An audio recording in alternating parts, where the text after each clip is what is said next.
It says we're live. We're live. We'll just wait a minute or two for people to show up here.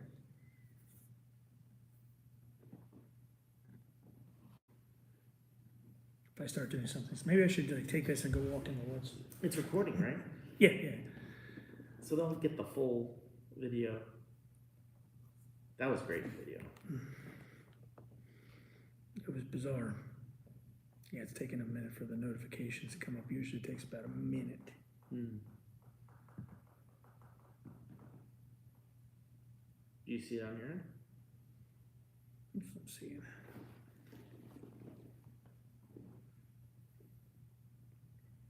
There's a couple there you people. There we go. Hello, people. Hello, hello. Zach, you can ask a question, Zachary. Can I ask a question? Man, already? Yeah, go ahead. Ask your question. Let's see. That's Brother Chris Ruley, 32nd degree KCCH, Maynard Edwards here, woodsman, and That's 33rd right. degree. Traveler. Yeah, it was crazy Woodsman, how much musician. that worked.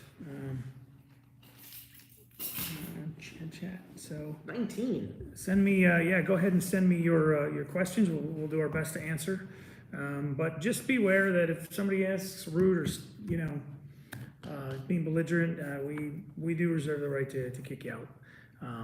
And I only say that because we've had issues, not necessarily in the live comments, but we get, I get, this is not a joke, I get death threats all the time in the comments. I'm going to find you. And I always say something smug like, my office is on the right. You're in the woods. Yeah, well, come find me. I'm in the woods. That's right. Valley of Charleston, West Virginia. How are you Hello. guys doing? Drove through there not, I guess a couple months ago on my way out to a DMLA thing. So. You've been traveling a little bit. Yeah, I was You went down to in New York. I was in New York. I went to Tampa. I'm hoping to go back to New York. The brothers at the Livingston Library there, Brother Alex, Brother Michael. I mean, they've got it just set up fantastic. You've got to go there as well because they've got some really cool stuff. I mean, Chris is a historian. His Gonna nerd out. Yeah, we don't want to talk about your upcoming book, but your most recent book, Freemasons and the White House, is just going gangbusters. But like you'll love the place up there. Visited the House of the Temple last month. I want to see someone play the organ. If you look on the channel, I'm going to try. Holiday. We had an organ concert last year for Christmas. We probably will do something like that again. Nice. I hate the way YouTube does this. There it is. Visiting DC around Christmas, any special holiday schedule? You know what? That's a good question. I would say check the website and also check Twitter and X and all that other stuff because they're the ones who that's where it's going to be updated. We're generally open Monday through Thursday. We're not open on the weekends. That's right. Obviously, we're going to be closed Christmas Day. We're not open on Fridays either. If you're coming to town with a group, we can usually make some kind of accommodation for you. See, it disappears after, so I want to like That pin is it, really and annoying. it really won't let you. I know. So Can that's you check on a your great phone? question. I can try. We're working on this live, folks. We're doing it live. Let's see here. Sometimes it'll do it. So Live chat. Yeah. Okay. Cool. I can bring it up Just here. mute your. There you go. Yeah. Reached out to a lodge in the country in Trinidad and Tobago. I've made a master mason vouch for me. The process is long.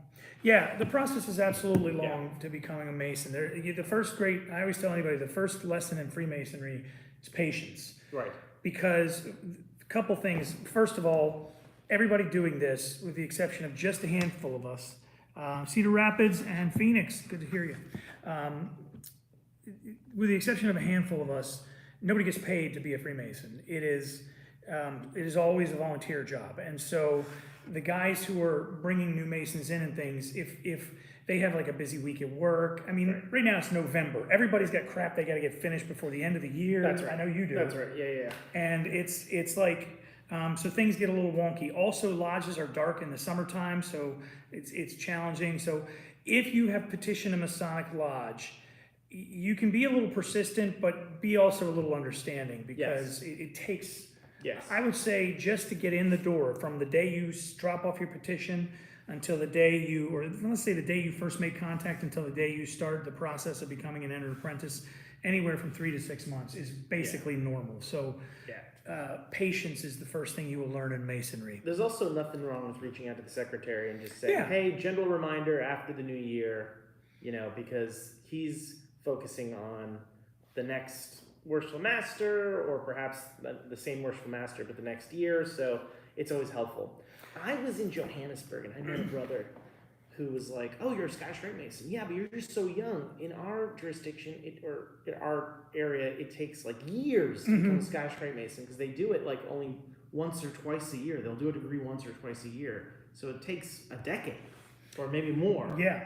To get up to the 32nd degree. Well, the way that Brent Morris always explains it, and he does such a nice job of it, is that that our base level for membership in the Blue Lodge is Master Mason. Our base level for membership in the United States in the Scottish Rite is the 32nd degree, and then those other degrees are sort of the the KCCH, Right. which is not really a degree, and then the 33rd degree, which is the last degree. Those are like the above and beyonds. Right. In the UK and in a lot of other places, the 18th degree is their 32nd degree, and then after that, you really have, it takes a long time to progress to get that 32nd degree or so. Got it. But yeah, and that's his explanation, and I'll take Brent's word on most things. And then somebody checking in about the OddFellows. And the OddFellows, not Masonic, but Masonically influenced. Sure. And they actually were bigger than the Masons for a short period of time. For actually, during the heyday of fraternalism, they had over 100, maybe 200,000 more more OddFellows than there were Masons. Yeah, and the word on that was, if you wanted to belong to a fraternity and you had a little bit of money, you became a Mason. And if you wanted to belong to a fraternity and you weren't quite as well off, you became an OddFellow. If you wanted to belong to a fraternity and you were near broke, you joined the Knights of Pythias. And I caught that from a couple of different, I've heard that same expression from a few different reliable sources. Yeah, so I'm not a Knight of Pythias or an OddFellow. And so. I want to say in 1852, they opened the door to allow women to become full members. Of the OddFellows? OddFellows. So I think some of that is banked on the fact that there were women OddFellows. Brother Charles from Texas says happy Thanksgiving. So Thanksgiving. let's see, we've got Phoenix checking in. I want to just give the shout outs here. It is a year for me from the application to initiation. No need to rush. Going to progress the rest of my life. That's a good mindset. Yeah, it is. It's a very good mindset. And a lot of people say, well, I don't really know any Masons. How do I get introduced? There's a couple of different ways, and I'm going to tell you there's two that I will recommend. First, if you're really at a dead standstill, go to beafreemason.org. One, it's got some really good videos and information, and you can sign up there and they will connect you with the Grand Lodge in your area. That will take some time. But the other thing you can do if you want to move forward today, and you tell me, this is my method, you tell me if you've got a different one or a better one. Find out whatever lodge you want to go to, whether it's near where you work or near where you live or what have you. Figure out when they meet, and it will be published somewhere, either on their website or maybe in the newspaper, or even call the Grand Lodge in your area and say, hey, I'm interested in this lodge, tell me when they meet. Go there on the night that they meet, about a half an hour before they meet. The guys will all be there getting ready. You will not be allowed to come into the meeting. They might invite you in for dinner or something like that, but go there a little before the meeting, tell them you're interested, don't be all weird about it. Don't like lurk around outside or hide in the bushes. Just walk up and say hi. That's what I do when you go to your house. Right, yeah, that's exactly. You say, hi, my name is Maynard. Don't say Maynard, say your name. But hi, my name is, and I'm interested in Masonry.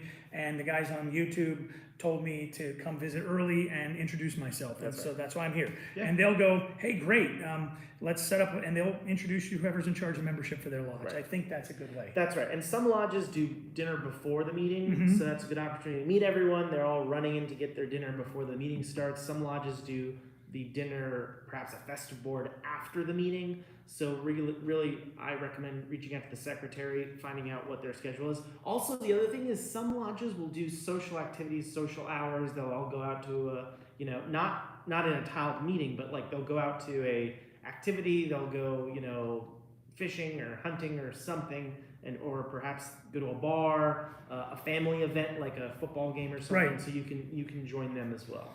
Yeah, and then what generally happens is after you've been around a little bit and you put in your petition, they'll send a group to, a lot of Grand Lodges now are doing background checks to make sure that, they check criminal background check. And that's helpful just in general. Yeah, it is. And so if you have some minor traffic thing from 10 years ago, or I always say, if you got busted smoking weed back in 1977, just put that down. It may matter, but if it's really old, it likely won't, unless it's something really, if you're a bank robber, maybe, I don't Join? know. No. Make a donation to your nearest. That's right. If you're a bank robber or you have some serious charges on there, Yeah. Masonry's probably not for you. But if you had some minor traffic thing 20 years ago, just disclose it. And if we weren't going to let people in for speeding, let me tell you who wouldn't be in. I'd rather have a candidate that told me that stuff, like disclosed all that stuff. I'm like, hey, listen, I'm trying to work and to become towards a better person. Right. Well, and if you did stuff like when you were like 22 and you're 50 now, right? I mean, that's a world of difference. Yeah, we all had some youthful indiscretions. Correct. But That's right. how far your indiscretions went is a question. But well, you were a book nerd back then, so you never had any indiscretions. No, I was angelic. Okay, Brother Oscar down in Mexico says if you you will start in the 4th degree, and it takes a year to get through the Lodge of Perfection, then the Rose Croix, and it takes over 3 years to get your 32nd degree. So yeah, that's a lot different than ours. I mean, most valleys you will go from 4th to 32 in about a month, maybe, depending on how they do their reunions. And every once in a while they'll do like a 1-day deal where you get in at like 6 in the morning and you sit through all the degrees all day long. They would do that in DC. Yeah, and that sometimes is like some guys want to join, but they don't have 6 weeks to go to a different meeting every other day. And so the 1-day class is a way to get in. It is helpful if you have a family and you've got a lot, 2 or 3 kids, and weekends are tough because you've got to balance your life. So sometimes those types of reunions are helpful. Right. There's the other thing about reunions, though. You can go and see them again as a Scottish Mason. Yeah, and you should. You really should, because you're not going to get it just one shot. Right. And really, the best way to get to know a degree is if you have a degree that you really kind of like, or you've read and you thought that's really interesting, go join the cast of that degree. If your valley's not doing it, find a couple of guys and see if you can't put it on. I mean, obviously check with your SGIG or your secretary or personal representative. But that's the best way you learn. Here's a great question. This is really great for you too. Oh, no. I was initiated back in August and just had a baby. I'm excited. I want to work my way up to master, but I find myself a little complacent right now and haven't been to a meeting for 2 months. Any advice? I would talk to your spouse about your expectations. Let's just say communication in life in general is very good. Please communicate. Communicate to your wife or your spouse about your wants and expectations in Freemasonry. Communicate to the lodge officers, whomever you want to speak to. If it's just a brother that is very active and you want to communicate to them, if you don't feel comfortable talking to the Worshipful Master or the Secretary, talk to the Worshipful Master. I think, here's the thing. Freemasonry will still be there in a couple of years. That's what I'm saying. Let me tell you, Freemasonry will be there in a couple of years. Yeah, I mean, despite any news stories to the contrary, we're being shut down. The fraternity's been around since time immemorial. It's not going anywhere. Your kid's only going to be a baby for very fine. You are going to blink, and that period will have been gone. So I know very well what that means. Hey man, listen, my son just got his 32nd degree in the Scottish Rite a month ago, and I'm like, it seems like not even a week. I'm pretty sure he was changing his diaper. Yeah, he was this fat little baby, and now he's grown and getting his cap and his ring, and it was so baby first, family first. The lodge isn't going anywhere. Also, here's the other thing. If you say, you know what, I can balance this, you'll probably do a half-assed job now. You might not do so well now. And then you could have waited a couple of years and gone full steam and supported and had more time on your schedule. But who knows? I mean, it's up to you. Really speak to your spouse. That's what I did. And one of my things, my wife, which I'm so thankful for, was my wife was like, when I'm marrying you, I knew that I'm marrying a guy who's extroverted and likes to join, participate, and do things. Busy person. So so I'm a busy person, and so having that conversation is helpful. But at the same time, you got to strike a balance. Yeah, and you cool that you're having a meeting maybe once or twice a month, but find the balance to be these are the times, and then I'm going to do X, Y, Z. Communicate. Yeah, and if you just had a baby a couple of months ago, you're probably still exhausted. I mean, that is I mean, any parent will tell you that. I am pretty exhausted for the next baby. I'm already exhausted. Yeah, the baby's not even here yet. Right. It's mentally, physically, and spiritually a tax. Wonderful, but taxing. And but that first, lodge second, and then find a couple of lodge brothers that you're tight with, and just stay in touch with them. Being a Mason has nothing to do with showing up for lodge. Being a Mason is how you live. I know I'm going to derail the conversation with this. That's okay. I think if your lodge has the money, put money down and hire a babysitter. Take the kid from your wife or spouse that evening and go, no, honey, don't worry. And then have the lodge pay for a babysitter, and then bring the kid and have him hang out in the lodge hall with a couple other kids and Rugrats. Yeah, you get creative. If there was a way to do that for my lodge, I would 100% pay $20 or $50 that evening to have a babysitter. My wife is free. She has her evening. I can take the kiddo. The kiddo stays in the lodge. I know where he is, and we can hang out and do work more. It's funny that you mentioned that, but there was a time when Rainbow Chapters, which is a young ladies youth group, and Job's Daughters Chapters, which is also a young ladies youth group that is attached to Masonry, they would basically run babysitting services during lodge meetings and during great idea. Like, let's say there was a big lodge dinner happening in one part of the lodge building.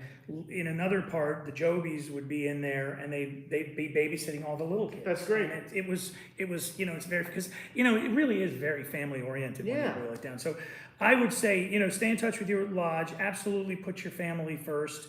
There will be time for Masonry. It's not going anywhere. Now's a good time to study. When you have quiet time, you could use the Master Craftsman Online College. That's stuff there. You could join the Philalethes Society. Then you'll get magazines like this where young Master Rulli has shameful plug. It is a plug. It's your shameful plug. Your book on your article, Freemasonry and Anti-Masonry.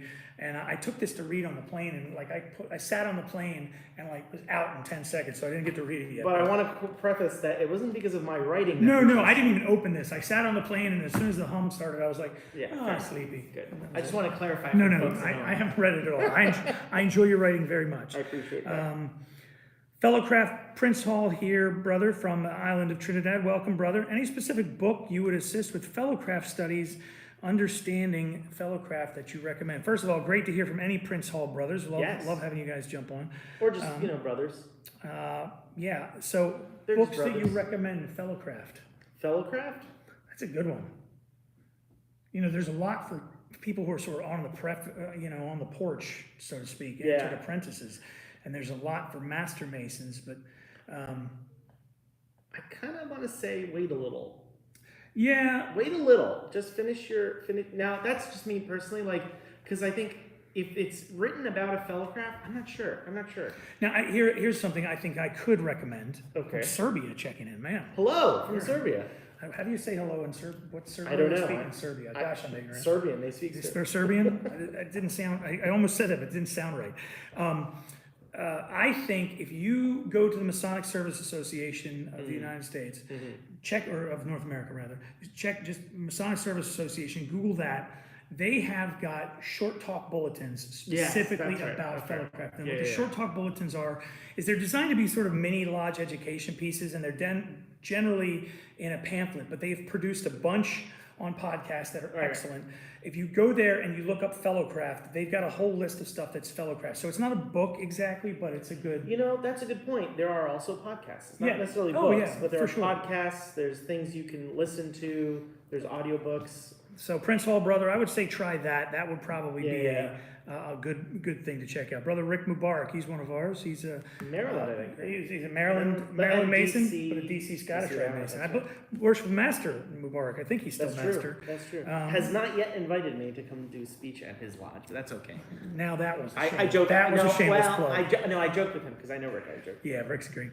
The brother who wrote about his baby. Baby's 1 month old. Man, hang with that baby. You will bat your eyes, and that kid. Listen, that's the best part. That's the best phase. My daughters are in this building right now doing mailings and things for me, and they were little things in my arm not too long ago, and now all of a sudden they're grown, and it's crazy. It is absolutely crazy.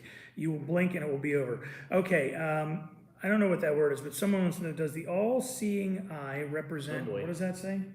D-A-J? Represent, I don't know. The guy who wrote about the all-seeing eye, does it... Is the all-seeing eye Masonic? Yes and no. It predates Masonry. It predates Masonry. It's not exclusively Masonic. It has been around for centuries. It is, generally means the all-seeing eye of God, the eye of providence. Masons adopted it sometime at the end of the 18th century, I guess, so late 1700s it started getting added into Masonic lore. But so I say, when people ask me about that one, I say yes and no, because Sure. it's not exclusively Masonic. It's Right. just not. I don't think the double-headed eagle is exclusively Masonic. It's not at No, all. actually, it's not. There's evidence No, that. no, we know that. So Wrong. yes and no. What does it mean?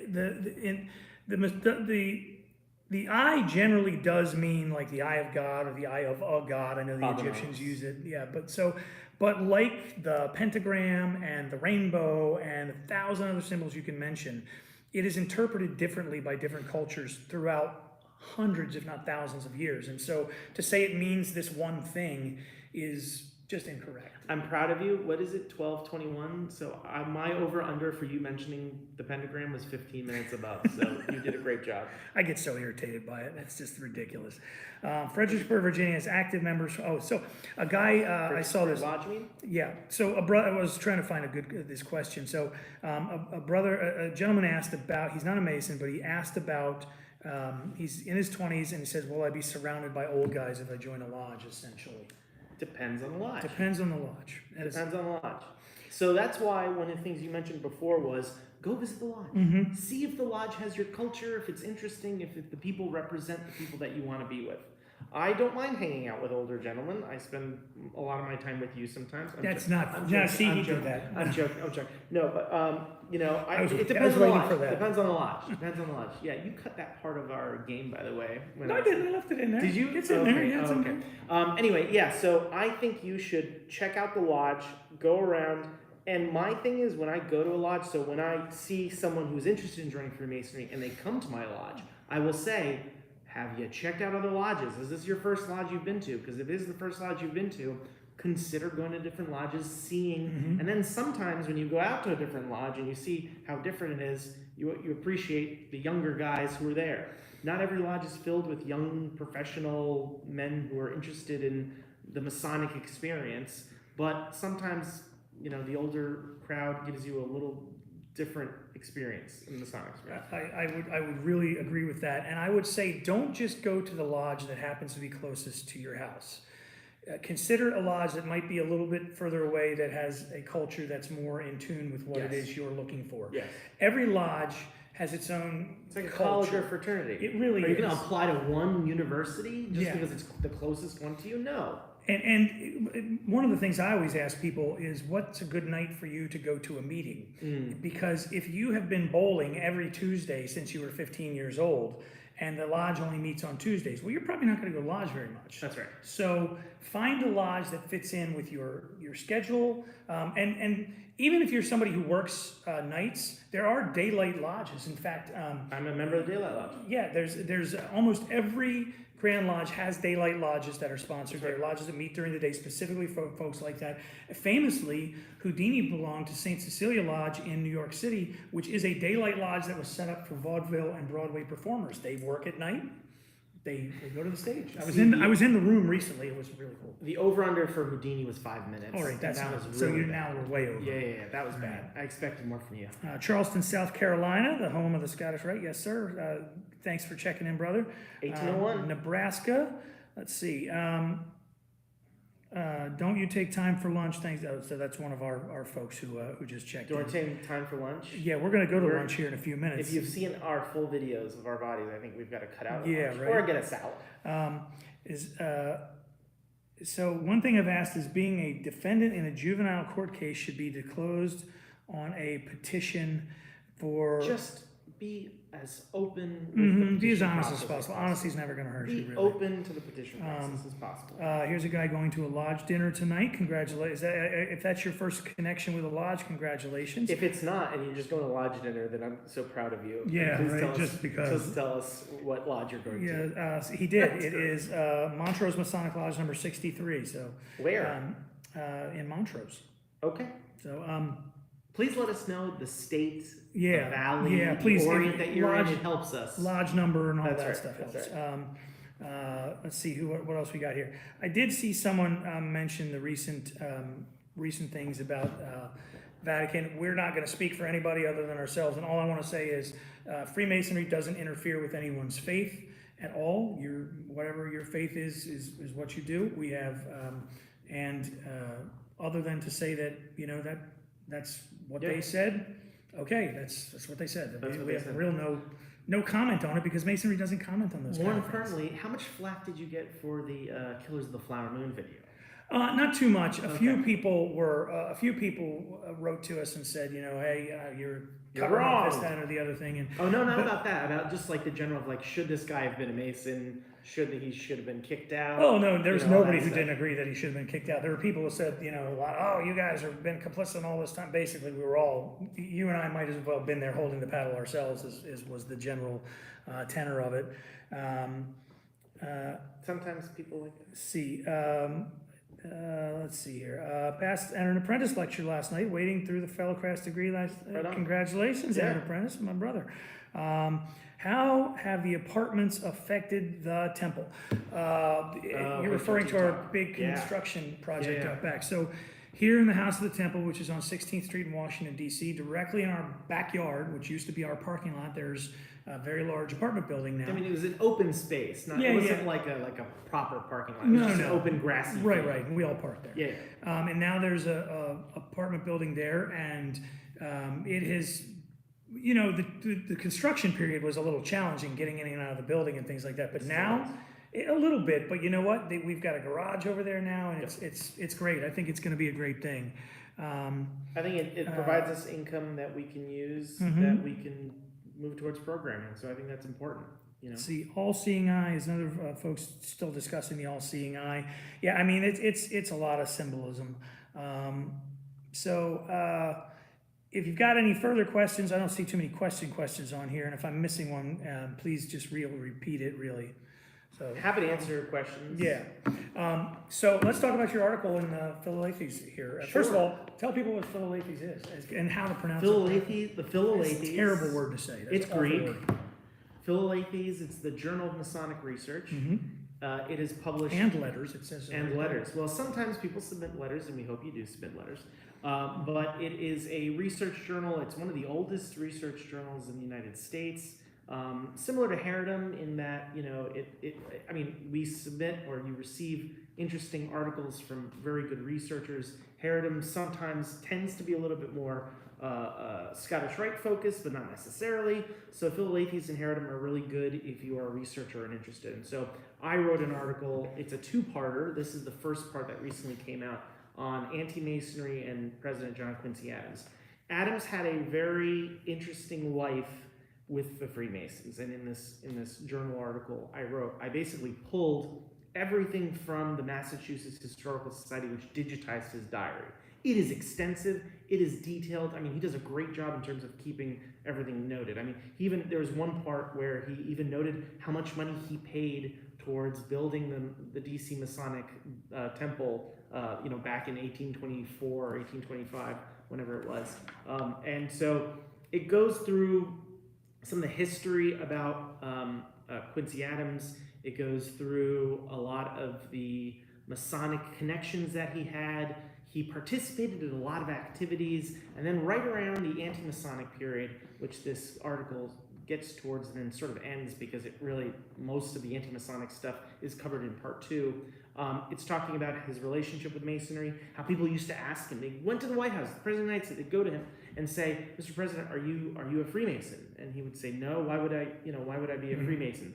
And he initially had this sort of hesitancy because he found that a lot of people are associated his father with the fraternity. And so to him, he was sort of annoyed by that. He thought that was really he was very frustrated by it because he thought, well, my father was an accomplished man. He was a former president of the United States, founding father of the United States. And so, people thought, oh, he was just a Freemason. And so he got all this stuff from Freemasonry. Right. And so to him, he sort of associated Freemasonry with politics. And so he didn't like that association, and he didn't like that his father was associated with Freemasons because he thought he did he accomplished so many things not because he was a member of a fraternity and they gave him preference. By the way, he wasn't a Freemason, and they didn't give him preference.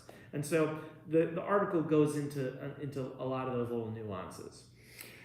And if to join the Philolaethes Society, if you're a Mason, I think it's and I don't want to give a 60 it's not terribly expensive. $60. And $60. they do a nice job. Which with I things. think is the same price for the the Herod or the Scottish Rite Research Society. It is, and if you just do a Google search on it, you'll find it pretty quick. Yeah, and I will admit though, a lot of the people who are members of the Philalethes are also members of the Scottish Rite Research Society. It's one of those. It's one of those things. Yeah. By the way, if you're watching, please, I think you have to subscribe in order to make a comment, but please do give us a thumbs up. It does push us up that algorithm. Let's see. Here's a question, a trivia question, which I always love trivia questions. Oh, no. What is the name of the tavern where the Scottish Rite first met? It was founded in 1801. Hint: it's not what you think. It's not Shepherd's Tavern? If it's not Shepherd's Tavern, you're going to need to show us some receipts on that. Shepherd's Tavern. The Shepherd's Tavern. That's where they first home met. Of the. No, that's it. Well, they actually don't know when they met. There's not a lot of recorded information on when. Officially. Yes. Officially. Shepherd's Tavern. Shepherd's Tavern. So Shepherd's Tavern. If you have a different answer, I'd like to see the receipts on that. Yeah. What is the significance of 1717? That's a great question too. From 1717. 1717, the You first tell me, Grand Lodge, the first English, Mr. Expert on English Masonry. I'm not an expert by any stretch. That was when. Meanwhile, he has a Beatles tie. I do. Go ahead. Well, none of them were Masons. That's that'd be so cool. They're not Masons? That'd be so cool. Ringo would be a great Mason. I think you're right. He would. Paul would. Maybe a good Shriner. Paul would not be. John was an esoteric Mason. I can tell. He would have been an esoteric guy. So angry and brooding. Yeah. And George would have been a past master. Or secretary. For sure. Or maybe Tyler, actually. Now that I'm thinking about it, he would have been a Tyler. But Ringo's a marshal. Should we do our own video on which Beatle? Yeah, for sure. Okay. That's ridiculous. 1717 is when the 1717. first Grand Lodge was formed in England. The Goose and the Gridiron Tavern. Three lodges got together and said, "Hey, we're all gonna work together." And shortly thereafter, they elected their first Grand Master. So that's it was in June of 1717. There's a lot of infighting during this period. Oh yeah. There's a lot of infighting, and there's actually other Grand Lodge, activities in 1725, 1726. So it's not this. We all came together, and we all thought this would be a great idea. Let's all form a Grand Lodge. There was a lot of infighting. There's a lot related to the ancients and the moderns. I don't know if that person was particularly a Mason who would understand that, but just think of it that there were different ways of recognition and engaging in Freemasonry, and these two groups did not like each other. See, and I'm doing a video about this soon because there's a bunch of TikTok videos and things that I'm reacting to that were basically bogus Masonry.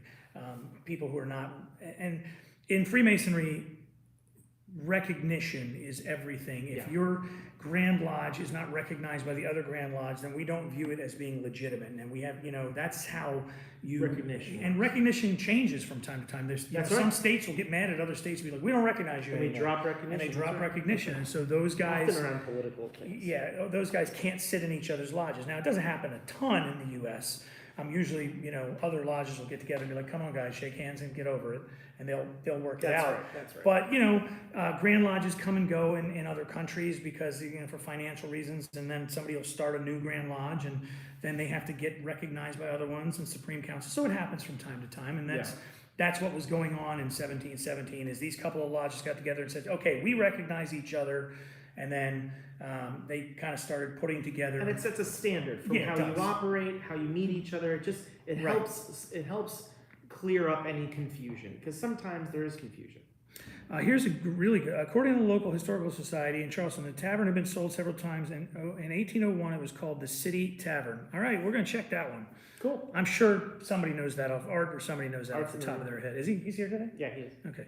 And then let's see. What has Masonry personally done for your lives that made you wish you found the Brotherhood sooner in your life? It's a good question. It connected me with people that I don't think in my original social group I would have connected 100%. I have a couple who will not be named because they're very high up Masons, like Grand Secretaries and stuff. Please don't use the term high up Masons. I mean, like officers, like Grand Secretaries. I understand. I know what you meant. People hear that and they go, "I knew there were high up Masons." No, you're right. I should be better with my words. No. But past Grand Secretaries and Grand Masters who guys who've served the fraternity. I don't think I would have ever met, and their politics might be different than mine, and their outlook in life might be different than mine. But what it does for you, I think it brings you into a room and forces you to find commonality, and then through that you gain appreciation. I don't think I would have ever met you if it wasn't through probably not. But I'm so pleased that I've met you, and the things that, you do different things. We both come from a completely different background. Absolutely. But we come together and we enjoy each other's company. And I think that is one of the benefits. It is the fraternal, the social aspect to it. I don't think I would have, and some of these guys who are Facebook friends and social, through social media, they share completely different opinions on so many things, but I get to enjoy seeing them in the lodge hall. Yep.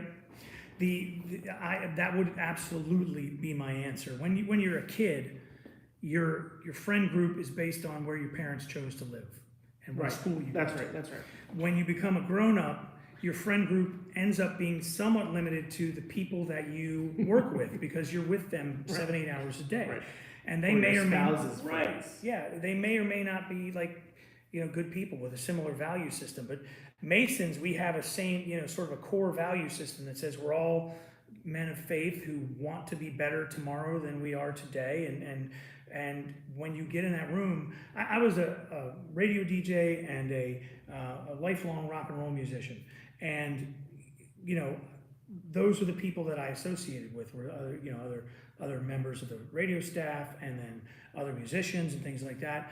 And it wasn't, they're all fine people, but it wasn't quite the same. And now I'm in this group of people where I've got this, he's a historian and is my friend. And I've got, I have a friend who is a railroader, is a dear friend of mine. I've got Sherlock Holmes enthusiast. Oh God, yeah. I mean, everything you can think of.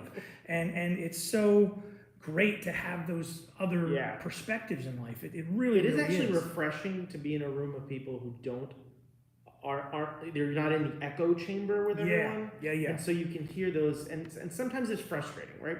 Sometimes when you're in the lodge room and you're trying to do maybe, you're trying to pass some resolution or do some business, and people have conflicting values, but over time, that sort of sense of, hopefully there should be compromise, and you get to a middle ground where everyone's happy, and then you move on. And I would argue, you would hope that this is sort of the kind of thing that you would expect in government and in politics and in life, but unfortunately not. So it serves as a nice venue for that, and I haven't to do that. Absolutely, and that's the number one thing. I agree. Some of the best friends I have now are Masons. Yeah, it's like, listen, there are, in any organization, whether it's Masonry or the Rotary Club or whatever, there are frustrating moments. There are moments when your time there are moments when your time is taken and you feel like, why did I do that? I shouldn't have gone to that dinner. I shouldn't. There are frustrations, and anything involving people is going to have its moments. That's right. But you will never find a better way to connect with other human beings than in a Masonic lodge, because there's just something about that shared experience that really creates a special and unique bond. And it's so cool to have all those new friends and brothers, but then to know that, like, there's a guy on the other side of the ocean, I can pick up a phone and call him, and we don't really have to know each other. But when I call another valley, even if we've never met, or I call a brother who I've never met, we have a shared connection, and it's much easier to talk to them, I get the feeling when we do a biennial session, when there's a leadership conference, or when there's something like Masonic Week, where you get the same people who have those values, who come from different backgrounds, mind you, but they share those same values and they come together. So biennial sessions, Masonic Week, and leadership conferences, it's so much fun to see those people. It's so much fun. And I guess a plug for the leadership conferences. Absolutely. Please attend those sessions to meet these kinds of people. Yep. Meet people like us. Don't let that stop. Well, don't let that. Yeah, that's but Grand Commander will be there. Arturo de Hoyos will be there. A lot of our Valley and Orient leaders will be there. And you, if different background. You have to be a brother to attend. Yeah. I'm not an accountant. I don't really know accounting. He's an expert on taking selfies. You have to be a Mason to attend or Scottish Rite Mason to attend those. ScottishRite.org is where the information is for that. Received the Scottish Rite degrees in Omaha earlier this year. That's nice. Did a conjunction with Prince Hall. That's excellent. That's awesome. There's a Brother Scott Brown says he's Scott happy Brown to in use both. DC. Shout out up the road there, Brother Scott. We love him. He's a great guy. Scott Brown. Illustrious Scott Brown. Correct. Masonry talks about being He brotherhood. was in charge of the 33rd degree conferral, the one that you received. He was. He did an excellent job. Went to visit 33rd temples. Okay, here's a question. Let's see Yes. how we answer this. It's a little complicated. Uh-oh. In Esoterica, Pike questions the symbolism of the Blue Lodge and the implements Questions? used. Yeah, question the symbolism of the Okay. tools Okay. used in the Master Mason degree. I left it open-ended in terms of the 3 tools that were used in that degree. Said he didn't find anything significant. Can you speak to this? First of all, one of the things you have to remember about Pike, and Art will tell you this, and anybody else who studied Pike, a lot of what you read is just his opinion. And Right, so that's right. his opinion about these things is as valid as yours, or I guess yours is as valid as his. When you look at that, if you look at that symbol and that makes a connection in your brain in some way, shape, or form, that's as reasonable as anything else. And he's trying to draw significance from the body of work that is contemporary to his life. Right. So he's looking at the resources that he has in front of him. He's looking at the books that were written, the history that was written, and he's trying his best to pull from what he has. And so one of my chief complaints is, how did he not know XYZ? Well, back then you had very little access to things, which makes, by the way, his library so significant. The amount of books that he had, all these other things that he had. So I don't know. I tend to take that with a little bit of grain of salt when someone says he should have done X, Y, Z. It's like, yeah, but he didn't have resources. He didn't have the book. He doesn't have our contemporary knowledge on the topic. 2 more we'll get to, and then we'll wrap this up in just a couple minutes. Haven't talked about Thanksgiving, by the way. We will. You and I think we might disagree on that. Good. That's okay. Do you know the differences practiced in different countries? How is Freemasonry is practiced in different countries? Man, Rituals are different. Yeah, rituals are different. They're similar. You'll recognize if you go from here to England or France, they won't be word for sure.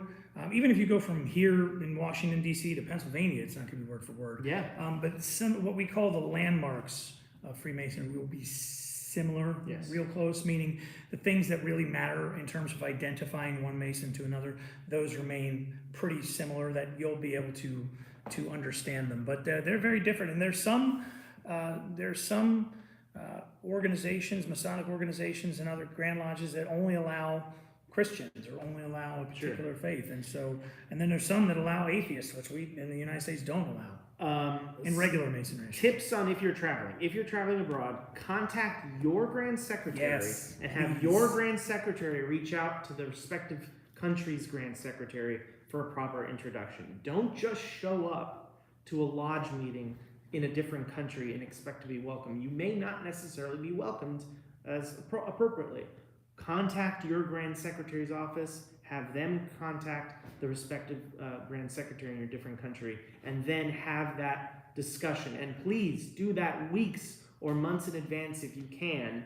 That way they can find it. And that's what I did. Contact the DC Grand Secretary. When I was in Johannesburg, they got me in contact with the lodge there. The brothers took care of me. It was great. It was an interesting ritual. By the way, the ritual, did not know a lick of it because it was in a different language. But I was able to be in the room and go, here's what they're doing. Or they were doing an apprentice degree. And I was like, okay, I know exactly where we are in this process, even though I didn't know anything about the language. So first, Brother Raphael, good to see you, man. And he's a past junior Grand Warden. And let's see, of Maryland, I should say. Good to see you, sir. And how does Scottish Rite work with clandestine Freemasonry? It doesn't. That's quick. Does the Scottish Rite Southern jurisdiction do online degrees the way the Northern Masonic jurisdiction does? I don't know precisely what the NMJ does. I know they do some things online, so I won't speak to anything that they do. They're wonderful. We love all of our Northern brothers, and they're welcome to sit in our lodges and vice versa. The Southern jurisdiction, as a rule, does not do online degrees. During the pandemic, when anything was shut down, we did some different things to, continue to bring people in. But then in order to sort of make it official, they had to come to a real degree. Because as we mentioned, when someone was asking about what makes it so life-changing, it's being together. And there's only so much of that you can get in this setting. I mean, we'd love if we could, rent a big hall and have all you guys come and hang out with us and ask questions there. Yeah. But, this is a reasonable facsimile, but it's not the same as being in an actual lodge. So. Or come to the leadership conference if you're a Mason. That's true. And you can ask during the Q&A sessions. I mean, you're doing a good job with your plugs today. Hey man, I'm just trying to support the team. see, is there a working organ or pipe organ in the house of the temple? Yeah, it's directly above our heads, pretty much right from where we are right now. Oh yeah. It works, it needs repairs, and we have some folks who are helping to repair it. It needs about $250,000 worth of work, because it's pretty old, needs some restoration. But it does function well enough to play if you're a really gifted player. I am not, but our grand organist is, so... Brother Paul knows what he's doing to make it sound like what it's supposed to. Here's I joined Alderini, joined the Scottish Rite Southern Jurisdiction last weekend. 32nd degrees. Didn't expect it to be so life changing. I feel like a better person. You're not a better person, but you have the tools to every day make the choice to be a better person. And so, if you watch the video I put up yesterday of me walking around the woods, I cannot believe that many people watched that video of me walking around in the woods. I thought it was like a Survivor magazine. No, I saw this guy do a video. He was on talking about Stoic philosophy, and I just really liked the way he did it. And I was like, well, I can go do that. So I went out in the backyard and I wandered around and did that and put it together, and it has resonated with people, for which I'm grateful, and I thank everyone who watched it. But so it's nice to get the reminder. Yeah, you know, it's something like it's not the same, but like if you're battling something like an addiction or issue, it's not something that you just do once. You have to keep working on it. Yep. You have to show up every day. You have to get up every day and make the right choices, the right decisions, and move forward in your life. That is the way to be a better person. And Scottish Rite Freemasonry, I always tell new people, it will cause, each degree will force you to ask yourself questions that only you can answer.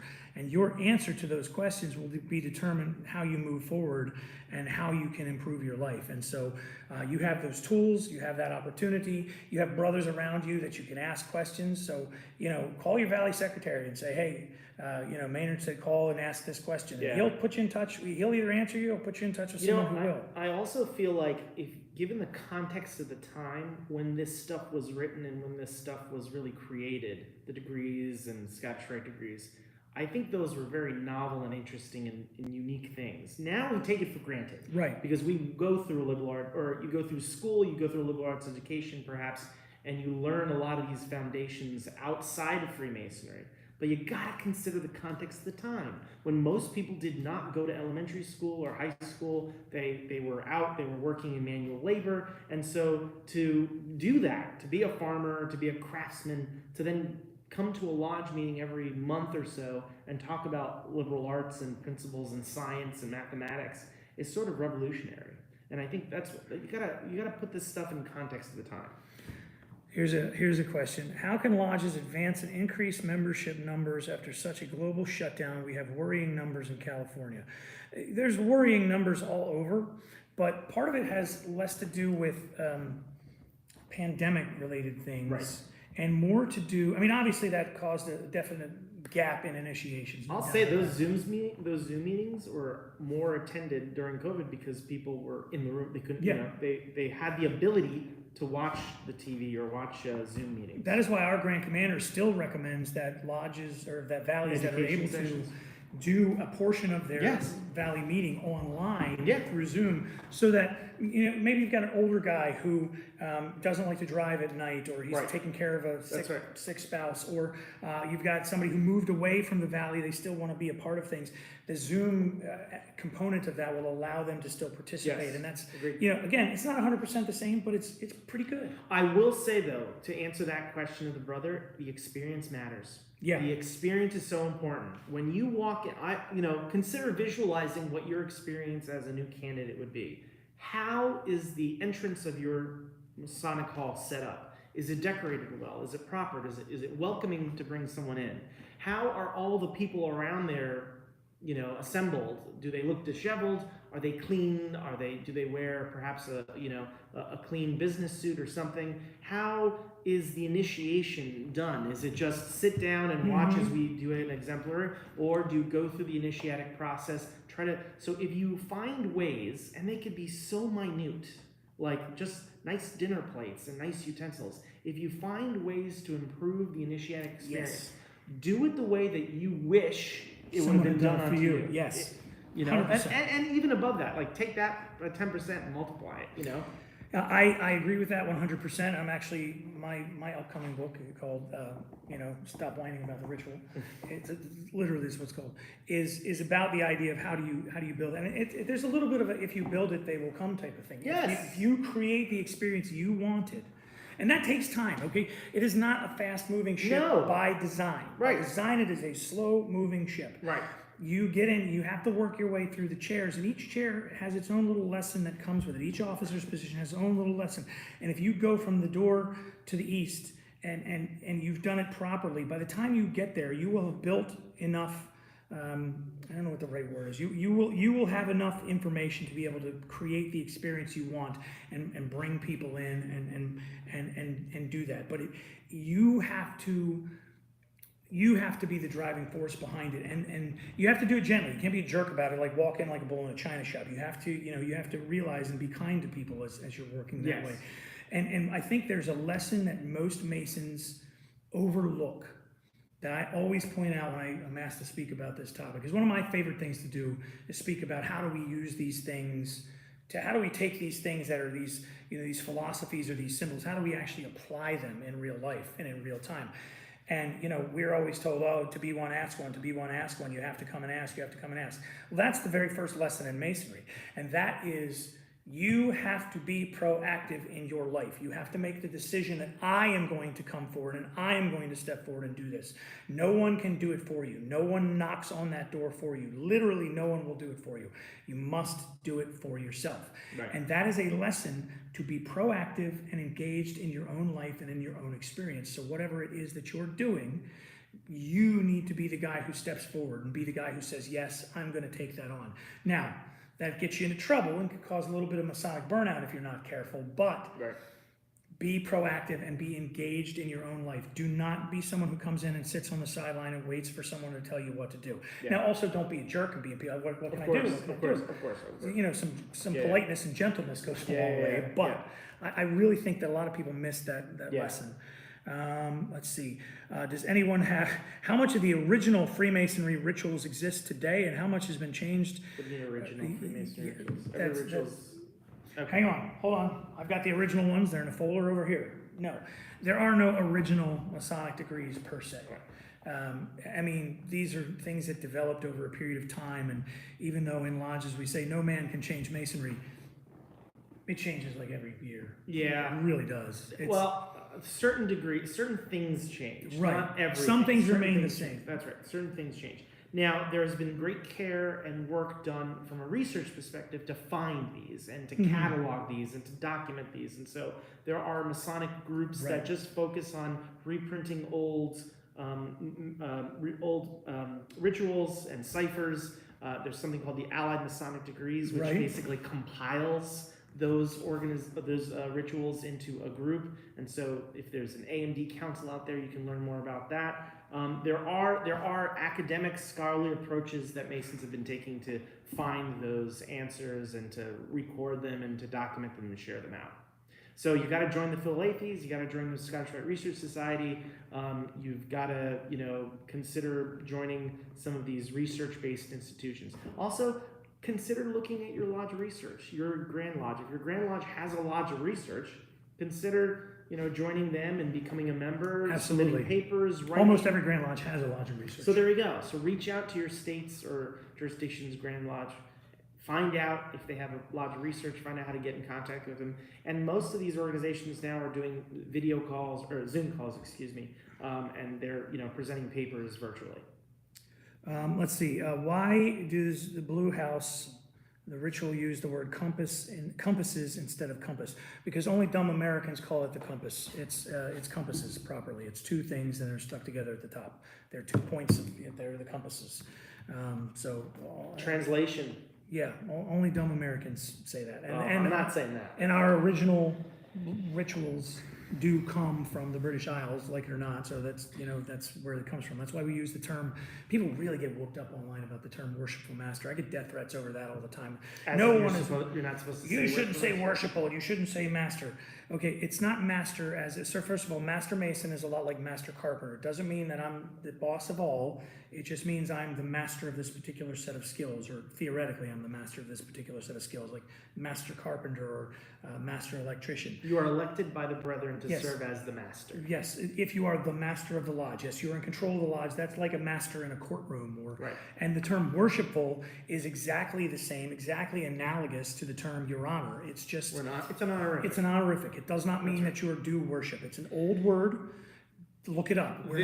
Just go to the dictionary and look. It's right, but there are Grand Lodges that have customs on honorific and on these types of etiquettes and protocol that are not consistent with every other Grand Lodge. So, for example, Pennsylvania, I think they don't even use most worshipful. I think the Grand Master is right worshipful, not most worshipful. But these are these types of nuances. Mm-hmm. When I visited Florida, for example, I had a brother school me on these etiquette that he does in his law. Oh, you shouldn't do this X, Y, Z. And I said, listen, we don't do that in our states. Some states don't do these types of things that you're talking about. That's a very nice custom or a tradition or etiquette, the protocol that you use. That's great. That's how you do it. Fantastic. But please don't be bogged down or disappointed when other brethren who've never been taught that don't use that. Be a little bit flexible, please. So we do need to wrap this up in just a minute here, but there's a bunch of really great questions on here. We will do this again. Let's do another. Let's talk a little bit about Thanksgiving. So Brother George, October 3rd, 1789. Okay. So they've just wrapped up the Constitutional Convention a few months earlier. They finally got this thing ratified. Right. We have a new government after the Articles of Confederation, which was a disaster. We're moving forward, and thank God that's over with. Hey, I know what? Thank God is right. Why don't we set aside a national holiday to thank God for this Constitution and all of our great blessings? And we're not going to make it super religious. It's just going to be thank God for our blessings, and that's that. We'll do it at the end of November. What do you think? And George says this, and he writes down as a proclamation, the first national holiday of Thanksgiving is celebrated. Not a national holiday. Well, no, it was a national holiday. That one day. It wasn't a permanent national holiday. Okay. So it wasn't a permanent national holiday. It didn't become permanent until Abraham Lincoln made it permanent, and then it floated a little bit. Each president could move it until FDR came and finally said, enough. It's the last Thursday. It's the Thursday, and that's it. And then it's cemented. So between Washington and Roosevelt, and between the fact that it's got a religious component, but it's not specifically a religious holiday, I'm calling it a Masonic kind of holiday. Okay, you hear it here, folks. You heard it here. You heard it here. Okay. What am I going to say? You have so much zeal and enthusiasm. I do. I really do, because it's a public proclamation. Right. It's a public proclamation of the things that we should be focusing on. That's saying being a good person, being thankful. I think it's a sense of humility, right? You're being human. You're being moral and ethical type of person. So in that sense, it aligns with Masonic principles. Okay, your way of Can saying I lawyer you that? Yeah. I'm lawyering your way of saying it is a little better. It aligns with Masonic principles. I like your way better. It's sort of like what they did with Reagan. He's not a Mason, he's not an honorary Mason, but his actions align with Masonic principles. It's okay. It's a little bit of legalese, but I'll take it because I just think that it absolutely aligns.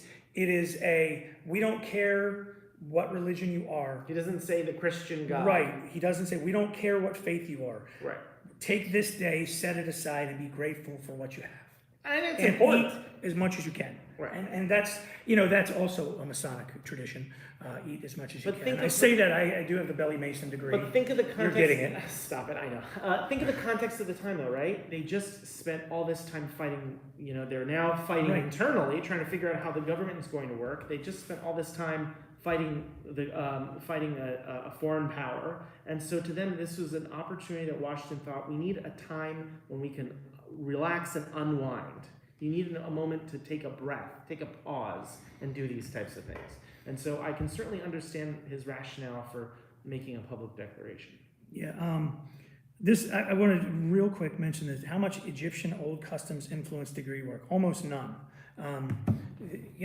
In the Scottish Rite, there are a couple of degrees that present some Egyptian philosophies, but they are not there. This is what people get whooped up about. Oh, the Bible has pictures of Egyptian gods in it. Yeah, they're not there for worship, okay? They're there for comparative study. One of the things that the Scottish Rite does, and I think does very well, is a lot like a comparative religion class in a college, is it takes different faiths and different, I don't want to use the word mythology, but different religious traditions from around the world. Or iconography. Right. Or, yeah, every religion is based on some sort of origin story and some sort of, if you do X, Y, and Z, you will ascend into whatever their version of heaven is. And, Masonry doesn't promise any of that. It's not a faith. But what it does is it in order to encourage people to be more accepting of one another and of differences, it says, here, look at this belief system and see how those two things are so parallel. The story of this Egyptian god and the story of Christ are so similar.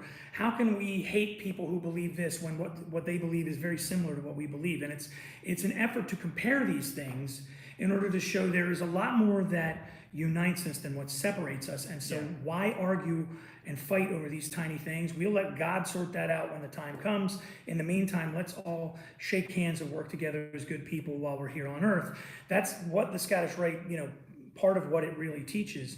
And people, they get so upset and threatened by, there's a picture of Thoth in your Bible.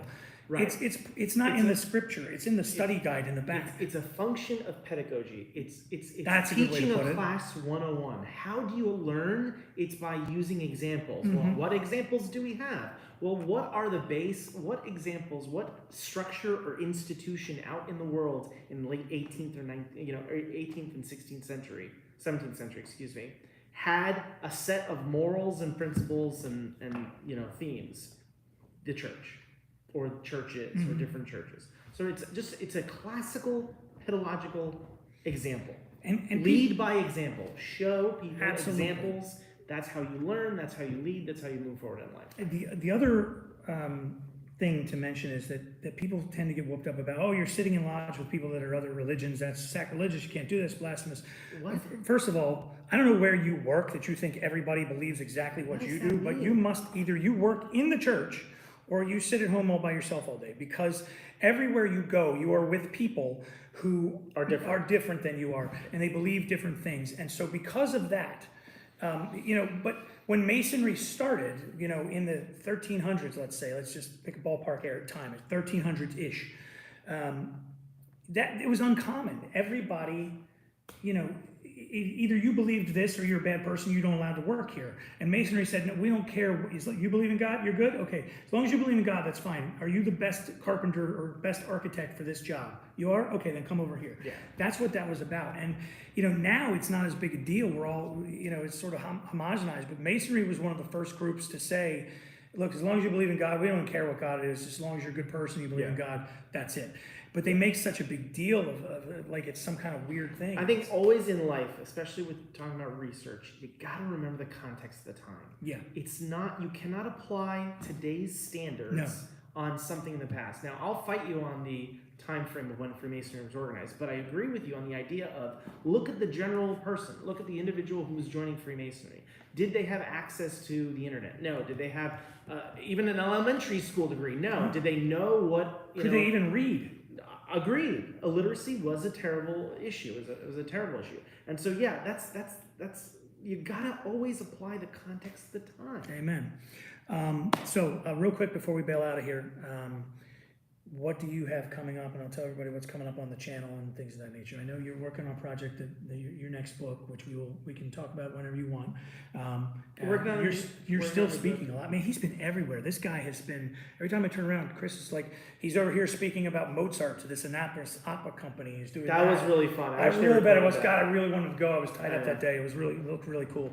It was more about Mozart's, not Freemasonry. Like it was general. It was a 101 class on Freemasonry.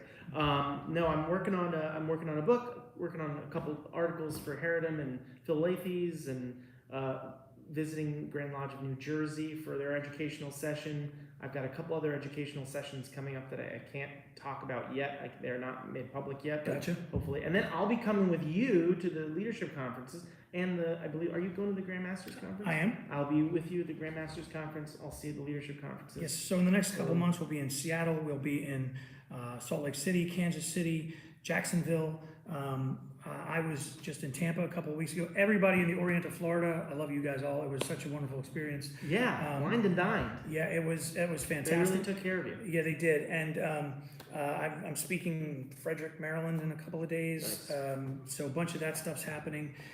December's a pretty busy holiday month. My lodge is again going to put 50,000 lights on the outside. They're already up. They're ready. We're going to do a big lighting ceremony December 3rd. Nice. Every kid that comes gets a visit with Santa Claus on a toy, so it's really awesome. And it's a we both got a lot happening. But content-wise here on the channel, I've got he and I did a video just last week that is going to come out very soon on 5 research sources that you're really going to want to check out. Also, Art DeHoyce and I did a video talking about, we reacted to a TikTok together about Albert Pike predicting World War III and the stupidity of that. It's just the dumbest thing. And then I've got myself just reacting to some dumb TikToks and a whole lot more. We've got a lot of stuff happening on the channel. Plus all of our podcasts are on the channel, and we've got something very, very special planned for, I don't even know if we've told you about this, for Christmas for the podcasts that I hope you will really enjoy. And some of your favorite podcast and Masonic content creators are going to come together in one really cool project. Oh, nice. Yeah. So I'll tell you about it offline. But so everybody stay tuned. Thank you so much. If you're not a subscriber, please do subscribe. If you know somebody who's a Mason, interested in Masonry, please have them subscribe. If you're crazy, please don't send me any messages.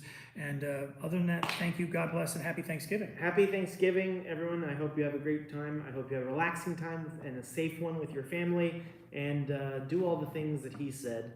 And maybe some others. One small thing. Yes. Favorite non-turkey Thanksgiving food? Ooh, it's got to... 100% for me. Does it include dessert, or we're talking main? I'm talking main courses. Sweet potatoes with marshmallows on top. I gotta say mashed potatoes and Man, gravy. you can't go wrong. It's a classic. Mashed potatoes and gravy. Oh, you know what? No, actually, my taste buds have been changing. Green bean casserole. Oh, really? Oh no. Man, I love it. Why do you hate America? What? It's No, American. no, it it isn't. is No, American. that I can is- show you. that is I satanic. can show Okay. you the You don't wanna Smithsonian talk- article. No. Where the lady's still alive who Work invented of green Satan bean. himself. Oh boy. Satan created green bean casserole and fillable PDFs on the same day. I'm telling you. Fillable PDFs. Yes. Look at the hearts that are coming out. There's people liking it. Okay, I'm telling you. Well, now mashed potatoes and gravy. All right. Pretty solid. Green bean casserole though. Okay. All right, Green everybody. beans. I'm a Mason. Green beans. I gotta love a good green bean. That's what the G really stands for. That's it. Happy Thanksgiving, everybody. We'll see you in a few weeks, I hope. And thank you for everything.